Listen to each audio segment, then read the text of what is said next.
ที่รักกินข้าวเร็ว กินหยังล่ะ นี่แหละมีซ้ำเนี่ย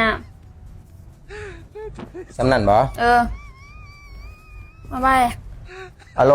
เพื่อนเฮาว่าสิป้าเมียน่ะเฮ้ยฮะเฮาว่าสิป้าแล้วล่ะคือคนเก่าอ่ะแต่งกับเขาวจักแต่งหยังให้เฮากินนี่มีแต่ปนแต่แจ่วแหมเฮาก็อยู่นำบ่ได้ติจังซี่กูว่าสิไปหาเมียใหม่นี่ล่ะเฮ้ย ที่รัก ที่รัก หยัง เพิ่นบ่อยากกินหมอเพิ่นเอาเงินไปซื้อกินข้างนอกเด้อ แน่เชียวเฮาก็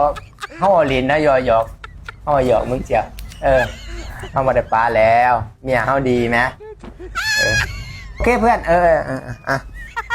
เดี๋ยวเขาไปหาซื้อแนวกินข้างนอกเด้อบ่ก็กินตัวนี้ไปเด้อนี่ว่าไปเสียหยัง บ่เอา บ่เลยบ่สั่นเถอะวะ